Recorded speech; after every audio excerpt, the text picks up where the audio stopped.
AP రాజకీయాల్లో ప్రస్తుతం దళిత క్రైస్తవుల అంశం కీలకంగా మారింది. జగన్ రెడ్డికి కంచుకోట లాంటి ఓటు బ్యాంకుపై ఇప్పుడు షర్మిలారెడ్డి నేరుగా సర్జికల్ స్ట్రైక్ మొదలుపెట్టారు. దళిత క్రైస్తవుల హక్కుల కోసం విజయవాడ వేదికగా ఆమె గళమెత్తుతుంటే తాడేపల్లి ప్యాలెస్ లో మాత్రం నిశ్శబ్దం రాజ్యమేలుతోంది. ఈ సున్నితమైన అంశంపై జగన్ అనుసరిస్తున్న తీరు ఆయన రాజకీయ పునాదులనే కదిలించేలా ఉంది. వైఎస్ రాజశేఖర రెడ్డి కాలం నుండి దళిత క్రైస్తవులు అంటే మతం మారిన దళితులు ఆ కుటుంబానికి వెన్నెముకగా నిలిచారు. ఒకసారి జగన్ రెడ్డి అధికారంలోకి రావడానికి వీరి ఓట్లే కీలకం. కానీ నేడు సుప్రీంకోర్టు తీర్పుతో వారి మనుగడ ప్రశ్నార్థకమైన వేళ జగన్ రెడ్డి కనీసం సంఘీభావం తెలపకపోవడం దారుణం.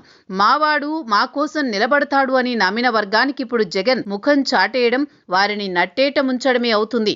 రాజకీయ అవసరాల కోసం అండగా నిలిచిన వారిని ఇలా అన్యాయం చేయడం జగన్ మార్క్ విశ్వసనీయతకు మాయని మచ్చగా మిగిలిపోనుంది. జగన్ రెడ్డి మౌనం వెనుక ఉన్న అసలు కారణం ఢిల్లీ భయం.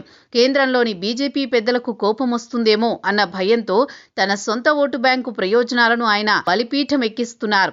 ఢిల్లీలో ఉన్న కేసుల భయం ముందు ఇక్కడ తనను నమ్మిన వారి కన్నీళ్లు జగన్ కు కనిపించడం లేదు. అధికారం కోసం సిద్ధాంతాలకు అండగా నిలిచిన వర్గాలను తాకట్టు పెట్టే ఇలాంటి దౌర్భాగ్యపు రాజకీయాలు చేయాల్సిన అవసరం ఉందా అని సొంత పార్టీ నేతలే గుసగుసలాడుకుంటున్నారు. జగన్ వదిలేసిన ఖాళీని షర్మిల అత్యంత చాకచక్యంగా భర్తీ చేస్తున్నారు. ఇండియా కూటమి తరపున ఆమె రౌండ్ టేబుల్ సమావేశాలు నిర్వహిస్తూ దళిత క్రైస్తవుల గొంతుకగా మారుతున్నారు. పార్లమెంటులో చర్చ జరగాలి, ఎవరి పక్షమో తేలాలి అంటూ ఆమె వేస్తున్న ప్రశ్నలు నేరుగా జగన్ రెడ్డికి తగులుతున్నాయి. ఇప్పటి వరకు జగన్ తన ఆస్తిగా భావించిన ఓటు బ్యాంక్ ఇప్పుడు షర్మిల వైపే మొగ్గు చూపుతోంది. పునాదులు కదులుతున్న ప్యాలెస్ గోడల మధ్య జగన్ ఇంకా భ్రమల్లోనే బతకడం విచారకరం. కుటుంబాన్నే కాదు ఓటు బ్యాంకును కూడా ఒక్కో వర్గాన్ని దూరం చేసుకుంటూ పోతున్న జగన్ చివరికి ఒంటరివాడయ్యే ప్రమాదం కనిపిస్తోంది.